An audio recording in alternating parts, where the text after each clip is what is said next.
this special agenda meeting for Thorndal Circle sewer capacity analysis, Tuesday, July 9th, 2024. No, go ahead. You're the No, you're doing a much better job than I am, believe me. So, I mean, we've given the presentation, or we've listened to the presentation. Do we want to hear the highlights again? Or do we just want to go to our questions? I think we just need to go to our questions, the things that we Yeah, I think asked just them the to get to us at the last meeting, last Yep. week. Okay. Well, Which they did. You want to jump? I like I said, I now understand a lot more about pinking factor than I thought I would ever know. And this all looks reasonable to me. I'm guessing peaking factor for this is when you talk about the population, you're talking about just the population of your development, not all the population upstream, including in the flow. Well, when we use the peaking factor of 4, since that was part of a larger sewer shed, we were factoring in all the tributary flow to Oh, it that. wasn't just the 334 units? No, that when we did the 5.6 though, for when we calculated to the study point number 1 in Thorndale Circle and 2 and 3 in Hecker and along the Stony Brook, those use a peaking factor of 5.6 because it was a much smaller sewer shed. But when we did for study point number 4, the 24-inch immediately upstream of the pump station, that one we used a peaking factor of 4 because we were factoring in like an average daily flow of about 700,000 gallons per day. So it wasn't taken off the, I've got too many pieces of paper, off of the, there was a second report being done by another engineer. There was a technical memorandum from Aaron Levy. SLR? Yes, from SLR. And they kind of made me think that it was, therefore, the proposed development with an estimated population of 334 people would have a peaking factor of 4.1. So that made me think that they were talking about just your development. Tom could probably speak to the peaking factor he used. We use this as Hello. an educational experience. Tom Knowlton, professional civil engineer with SLR in Cheshire. Yes, thank you for reading my memo. The peaking factor calculated for the development based on population served using the 10-state standard comes out to 4.1. But as Patrick mentioned, Redness and Mead used a peaking factor of 5.6 for the development, which is actually more conservative. So that's the number that they used in their analysis. No, they switched it to 4. So for 4 is study a point different. 4, they Yeah, 4. That one is different. Patrick could talk about that one. Yeah, so study point number 4, because it was such a large sewer shed, and it had an average daily flow of 700,000 gallons per day. That's where we tracked this up and got the peaking factor of 4. But when we, for example, we did a tight analysis just on our site and how much flow it was generating, when we were looking at just our site and the flow coming off of it, that's when we, because it was such a small flow, ended up getting up to 5.6. So this 4.1 in this memo has nothing to do with your 4? Correct. Okay.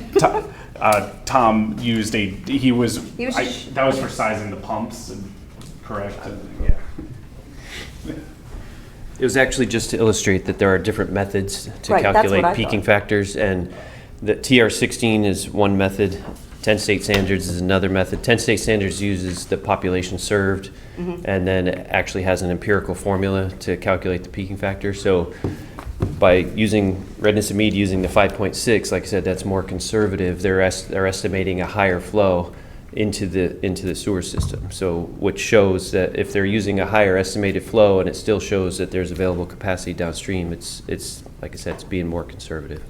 So your 4.1 was balancing against the 5.6. So Correct. if you were to do another calculation against their 4, yours would be even lower than 4.1. I did not do that calculation, so I couldn't tell you, but the 10 state standards curve, it's dependent upon population served. So it would probably wouldn't be the 4.1 number because it would be a bigger population for that study point 4, but I couldn't tell you exactly what the number would be. Okay, thanks.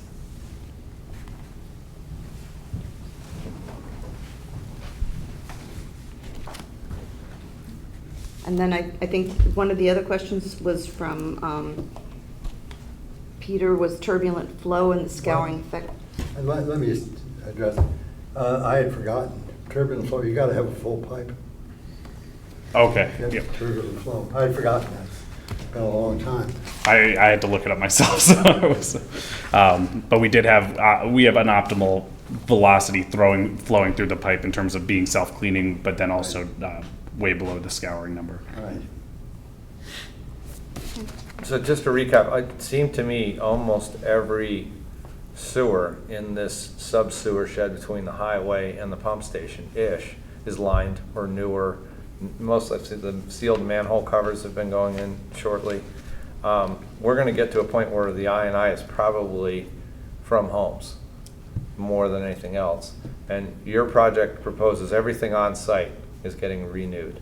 There's no old pipes being reused? Correct. We're gonna have a brand-new on-site sanitary sewer system serving with new laterals and piping serving these buildings that is then gonna tie into the 12-inch main that the town maintained, the town main that goes to the northwest corner of the property. And then we'll have new laterals down to Thorndale Circle tying into And that to the 8-inch. post road, that lateral's gonna be renewed? Yes, The one yeah. clubhouse and- Yes, correct. No, that was one of the highlights, and I just want to commend you guys for sub-metering each apartment. So if you know there's a leak somewhere, it's going to pop up on the water bill if the toilet's running. 10 years from now, 8 years from now, when the toilets start to give you grief. I thought that was really smart. We've asked for that many, many I times. asked if they were doing it. Yeah, and it's probably gonna make the user, the end user, the tenants, responsible for their use of water. Maybe you could do the sewer bill, apportion that to somehow with their water use, as we do. And that'll, if they're taking a 20-minute shower, they're gonna pay for it, as we do when we treat it. So I thought that was really, really nice. Peter? Well, I'm ready to make a motion. Not quite, I'm not quite there yet. Question. Actually, I have hopefully just two, but depends on your answer to the second one. First one is, are there gonna be garbage disposals? No. Good answer. Because more carbon in the sewer system causes more odors and more hydrogen sulfide, both of which we don't want. Second question. The 500 gallons that are proposed from the clubhouse, that's just from toilet showers? Yes, I believe so, just in the clubhouse. And there's a bathroom facility serving the pool as well. So the pool is not going to be connected to the sanitary sewer at all?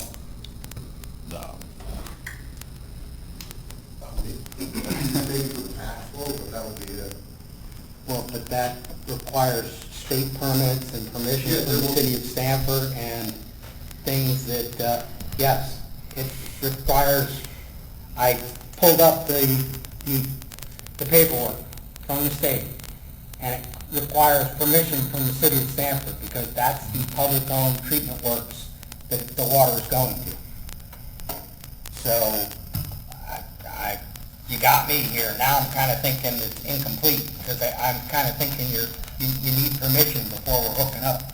Can that discharge into the Caltex, the stormwater drainage, if the chlorine level's below a certain amount? They'd have to measure it. But I don't know how you're gonna get the chlorine to that. You need to leave it for a while to get it down below that, according to the numbers from the paperwork I brought up here. It's changed significantly since I held ASP2. Sorry, Jay Klein, Carmody Law for the applicants. With regard to obtaining City of Stamford approval for that, that's something that if needed or Well, it is, and then there's we'll... permits that you need to get from the state. Right, we will get those permits. Any permits necessary, we will obtain those.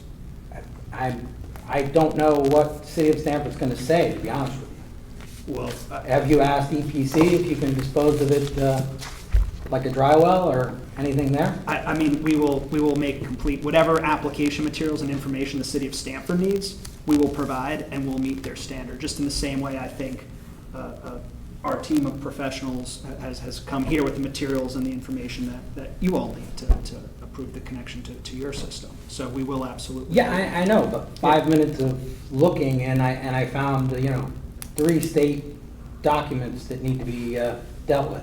Right, and we will make applications to the state.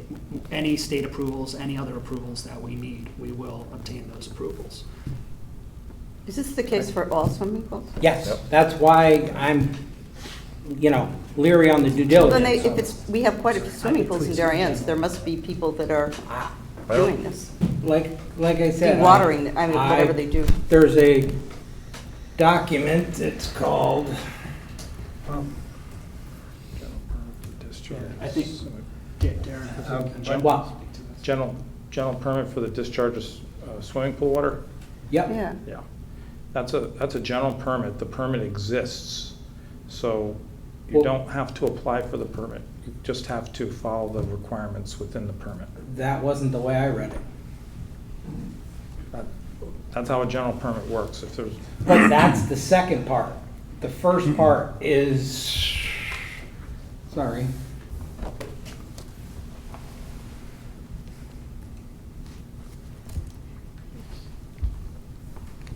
Oh, great. The first part was a different document that, of course, I can't open. Are you gonna be using a cartridge filter system, sand filter, diatomaceous earth, do you know what kind of filter? If it's cartridge, It'll probably be a salt one. It's gonna be a fully engineered pool that goes to the DOH for a permit. Every pool gets reviewed differently, I would say. But there'll be a full permit process with the DOH, and the gentleman at the table is correct, for the discharge permit in the state of Connecticut. Yeah, we will, again, every permit that's required of us, just like we'll be in this room later this evening with your colleagues at the P&Z Commission, trying to get permits from them. you as don't have to well. backwash the cartridge. can you state your name? Yeah, Aaron Lee with Trammell Crow, sorry about that. Do you need me to stand up? But I don't think the necessity for, not I don't think, I know that the necessity for other permits don't need to hold up this commission. Each reviewing body will do their duty in reviewing multiple facets of this project. Well, in other words, you're saying that if approval is granted, that you will, or maybe approval is granted subject to, you're providing whatever permits are necessary. Well, Or these are compliance ongoing. with those permits. These are change. ongoing permits. Those We used to get permits this. change. Yeah, we used to get this on EPC. Yeah, well, People I mean- wanted to dewater, dewater, Yeah. is that the right term, for their pools into the wetlands? But Mr. Hill is Right, raising an objection. Yeah. right, no, I get that, but what I'm saying is, if they guarantee that they are going to follow the regulations. rules Yeah. in the future, we can't hold anything up because I agree. in 5 years. Tomorrow. I agree. Oh, wait, you haven't gotten your permit. And I don't know, maybe it's changed, but there was a way of allowing the pool to not put stuff into it, any chemicals into it, and let it Yeah. Doesn't evaporate take- out, doesn't the take chlorine long. evaporate goes out. away in the sunshine. And then you were allowed to discharge into the wetlands, which is, they've got wetlands. That's correct. After time. After a It- time. It takes See, it was in the to lower it.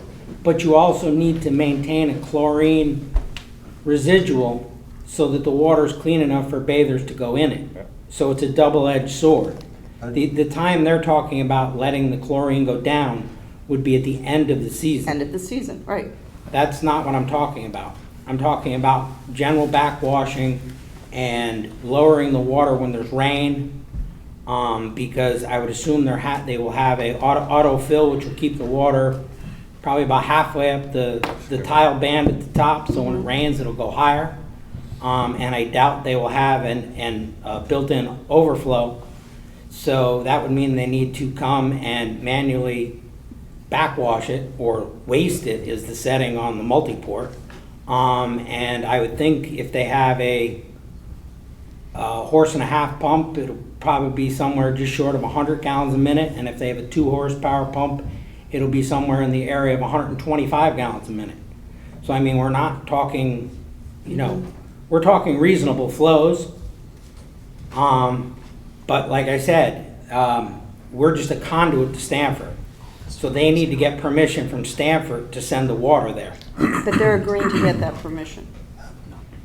I I think they need to have the permission before we allow them to. They might change the rules. Can I, Because do you they mean? aren't dewatering now. That's the requirement right now. Can I- Maybe chlorine will be the best thing in the world 5 years from now, and we'll love it. System. I don't.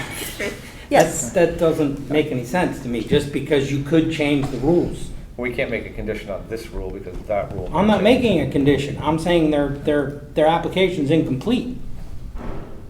Okay, put a rider on the Peter's motion that they have to follow all the regulations regarding pool water discharge in future and now. But I'm saying it's incomplete, that they don't have permission to send the water where we They send the haven't built the water. pool yet. Yes. Okay, but that's what they're applying for. chlorine is allowed in the sewer. It's in the code of order. I don't know the number off the top of my head. I was trying to look it up, but. For whose sewer? Our sewers, the code of ordinance says you can. But only- in the this general much benzene, permit, it this says much- you need to get permission from the Right, public-owned And that- treatment works. And that- that's exactly how they put it, the That's where I'm POTW. That's where I'm going. I mean, It's do we quite have- common in bigger construction sites for them to come to us and discharge their construction dewatering into our sewer. And that's the first thing we do. We refer them to Stanford. And what Stanford does is they take a sample and they check what the levels of the water is. So I don't think the city of Stanford's going to give you a blanket. Okay, they might, because if they know what the constituents are in swim pool water, they might just say, you can dump all the swimming pool water you want, but what our experience is they first want a sample of whatever you plan to put into the sewer that's gonna end up in their publicly owned treatment works. Which That's is why we helpful. would condition this on them, making sure they get permits moving forward as they dewater. As they need. No, it's not, your dewatering would be during the Or construction. flush, or Dewatering whatever. is during the Of the construction of the pool, swimming pool. lowering the water of the pool. Lowering the water of the pool. And whenever the pool is empty, to keep it from popping out of the ground. Right. That's when you dewater. You can pull the plug on the bottom for hydrostatic pressure. If they don't We're always getting- work. Yeah, but we're getting off topic here. Anyway, All right, so you're objecting to that? I am. Okay. I'm not objecting to that. I think if That's we fine. No, condition it on them. I've been on an island before, so it's not. Then I'm ready to make a motion. Well, are you finished? Because you said you had other. No, That was two. That was your two, That okay. depended on the second question led into the questions after that. I'll catch it before they make a motion. Okay, Well, now I- before he starts, You're gonna do it. we're all done with all the questions right now, Bob? You okay with everything you had? Just want to make sure we covered everything. Yeah, I got all the answers. I didn't Okay. like them, but I got them. I want to just kind of react to the last piece that you had. I want to make sure that you understand that as staff, I think you guys have entrusted us throughout other projects to make sure any conditions that you put on the developers as they come through here are followed through on. And I think that's something I think you can rely on, and maybe something you should put in the motion so that you're a little bit more comfortable. It doesn't seem like you're comfortable yet, but a little bit more comfortable as this thing moves forward, that proper permits, proper approvals are obtained by this developer before that water goes anywhere near our sewer system. Okay, and I think you can rely on us to do that. And I think you have in the past, and I don't think we've let you down yet. So I just want to make sure we said that. The other piece is, there is a section of sanitary sewer that crosses this property right now that we were unable to find an easement for. And we'd like to ask that the developer put that in as part of their mapping and as part of their development, that we get a 20-foot wide sewer across that. I don't know if it's been brought up at any of the meetings so far. No. Or maybe they No. can just maybe talk about that. Jay, if you could talk about that just briefly, let us know you're going to be able to do that. Yeah. So that they know that we're going to have our sewer system covered with an easement. And then I think Peter will let you do your thing. Yes, to be brief, yes, we would be agreeable to executing that easement with work with your staff in the process. I mean, I think just getting ready, Ms. Cameron, your comments, I was thinking the same thing. I've learned more about peak flows than I thought, or peaking factor. I Peaking forgot factor. something clearly. Peak Right, flow's yeah. something else. More than I ever thought I would, right? But that's the benefit of working on a project like this in a place like this. You know, there's some times when you have, you know, one engineer and you trust that they've done their job, or you don't. There's sometimes when you have dueling experts, one engineer saying, you know, this will work, another engineer saying, no, it won't. What I think is important is that we've got three, you know, well-credentialed, highly expert engineers from three different firms, all saying the same thing. There is capacity here. This is a project that is worthy of your approval. And as I think Mr. Gentile said, you know, those conditions I think seem appropriate. We will live by them, and we know that Ed and Darren will make sure that we do just that. So we hope that we've earned your support this evening. Or this afternoon, I should say, sorry. Okay. Now I'd make a motion that, based upon the documents and material that we heard and the discussion, that we approve the installation as far as the sewer is concerned, subject to the representations that of the attorney for the project, that all of the needs that we have asked for will be met, And the easement. and the government regulations of Stanford and Darien will be met. And the easement. Pardon? Right, well, that- Maintenance And the easement. And the easement. With the, what was the easement for? Maintenance of the line The later. maintenance of the line, yeah. Well, there's a separate line that you're needing an easement for, correct? Yep, Yeah. separate line. The existing one crosses their property where we weren't able to find an Right. easement. So this will cover us if we have to go in Right. there. That's the one they're connecting to? It's between the river and Freight Court. It comes down from the highway down to Hecker Avenue. I believe they're connecting to that, no? Patrick? Yes, yeah, it's a 12-inch main that comes down under 95 through the northwest corner of the property and the western side, and then down to Hecker Avenue. And we are tying into it. I will se- oh. Go, please. I will second Peter's motion. Okay. So All those in favor? All those opposed? 3-1, the motion passes. Thank you, everyone. Thank you. Thank you guys for everything you brought forward. Patrick, would Really you be, appreciate did it. you send that is an Excel spreadsheet, the SSO report? Yes, ma'am. Yeah. Okay, I'll get it from It should Darren. be included in Yeah. Darren's. Well, once again, I make a motion for adjournment. I'll second. Actually, I'll second. I'd like to ask about the email we got today. Well, We can can't you ask do that about in a that? special meeting? No, it's not a special. it's not Okay. It's a special. special Alright. meeting, you can't, I Yeah. don't think you can do that. So I'll second Peter's motion to adjourn. Oh, he made a motion? Yeah, Peter did. He always makes. All those in favor? Aye. 4:55. Opposed? Peter Van Winkle, Reese Hutchinson. Yep. Thank you. TV 79, we're done.